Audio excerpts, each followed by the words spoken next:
Alors bonjour tout le monde, toujours Jesse Robert, votre courtier immobilier pour Via Capital. Aujourd'hui, spot éducatif. Pourquoi qu'on ne prendrait pas 2 minutes pour regarder le certificat de localisation? Allez, venez-vous-en, on va aller voir ça ensemble.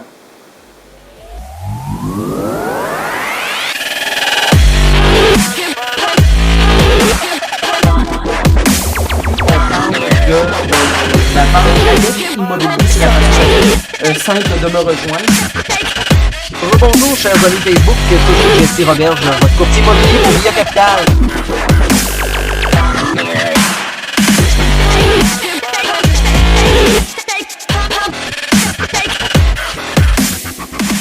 Bon, nous revoilà. OK, certificat de localisation, 2 vidéos qui vont se faire sur le certificat de localisation. C'est un sujet qui est quand même assez gros, pas autant que mes vidéos sur le vice caché, mais du moins, je pense qu'on va le faire en 2 spots éducatifs.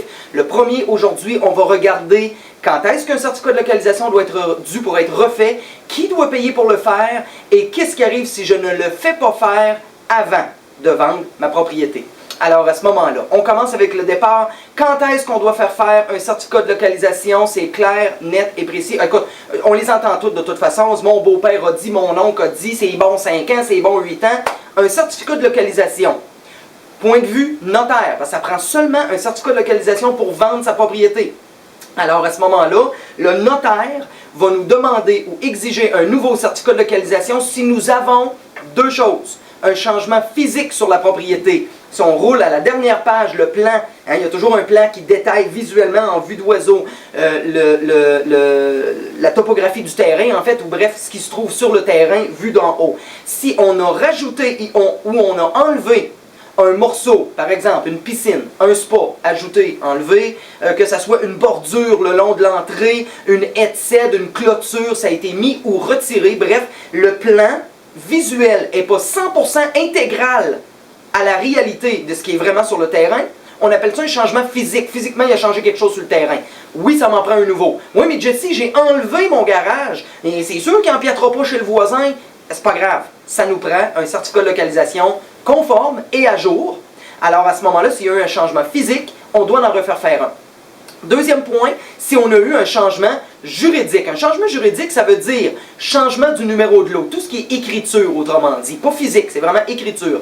Alors, à ce moment-là, si on a eu un changement juridique, on parle de rénovation cadastrale. Anciennement, les numéros de lot, maintenant, les numéros sont en millions. Alors, c'est sûr que si votre certificat de localisation porte l'ancien numéro de lot et la rénovation cadastrale est passée dans votre secteur, bien à ce moment-là, oui, ça va vous prendre un nouveau certificat de localisation. Si, par exemple, il s'est greffé une servitude, un droit de passage qui n'est pas détaillé dans le certificat de localisation, dans le texte, dans la section servitude, par exemple, alors à ce moment-là, le notaire va exiger, en faisant sa recherche de titre, va exiger qu'on ait un nouveau certificat de localisation conforme et à jour. Deuxième point, c'est bon combien de temps un certificat de localisation? C'est bon à vie s'il y a peu de changement physique ou juridique. Par contre, l'institution financière peut nous exiger, s'il considère que c'est trop vieux, ils en veulent un plus récent, alors à ce moment-là, oui, ça pourrait se débattre à ce moment-là qui paierait le certificat de localisation. Parce que de base, qui paye pour ça, ça se trouve être le vendeur. Le vendeur doit vendre sa propriété avec tout bon document, conforme et à jour, dont le certificat de localisation. Alors à ce moment-là, c'est sûr que oui, si la banque l'exige, parce qu'eux autres ne veulent pas prêter sur un certificat de localisation qui est trop vieux, ah là peut-être oui, j'ai déjà vu ça dans ma carrière. Mais si la banque ne l'exige pas, il n'y a pas eu de changement physique ou juridique, votre certificat de localisation théoriquement est bon à vie. Alors à ce moment-là, maintenant, quand est-ce que je fais faire le certificat de localisation? Le meilleur conseil que je peux vous donner, puis ça va vraiment faire partie intégrante de mon spot éducatif de la semaine prochaine, on doit le faire faire au moment de la mise en marché. Avant d'avoir une promesse d'achat. Ouais, mais Jesse, si je ne vends pas, j'ai pas besoin de certificat. Hein? Dans le fond, je paye 1200$ parce que c'est ce que ça coûte. Je paye 1200$ pour un certificat de localisation que j'ai pas de besoin. Si je ne vends pas, j'ai payé dans le vide. Oui, mais si tu vends et on fait faire le certificat de localisation et par la suite on découvre qu'il y a un vice ou une irrégularité ou un problème sur le fond de terrain et vous avez une promesse d'achat acceptée, waouh, ça va être chic. Ça va faire partie de mon spot éducatif la semaine prochaine. Alors, c'est le vendeur qui doit payer. On doit le faire faire avant de recevoir une offre d'achat. et par la suite, s'il y a eu un changement physique ou juridique sur la propriété, on doit refaire faire le certificat de localisation qui coûte 1 200 $ en moyenne. Si vous avez aimé ce spot éducatif-là, gênez-vous pas, cliquez sur j'aime, abonnez-vous à ma page YouTube. À tous les lundis, je vous sors du nouveau matériel. Vous allez voir, c'est extrêmement intéressant. Prenez le temps d'aller éplucher ma page. J'ai au-dessus d'une vingtaine de vidéos disponibles pour vous, dont le nouveau ici, le certificat de localisation. Je pense que c'est sincèrement une vidéo très important. C'est la question classique qui m'est posée. Jessie, c'est qui paye, comment ça fonctionne, etc. Vous l'avez là. Alors à ce moment-là, c'est simple. Pour tout achat ou vente en toute sécurité, c'est Jesse Roberge, votre courtier immobilier pour Via Capital. Je me trouve sur Facebook, Instagram, Twitter, Google+.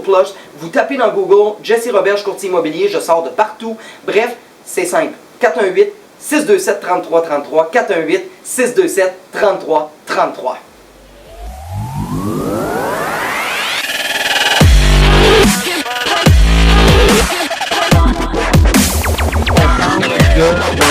La vente immobilier, c'est un simple de me rejoindre. Rebonjour, chers amis Facebook, toujours Jesse Roberge, votre courtier immobilier pour Via Capital.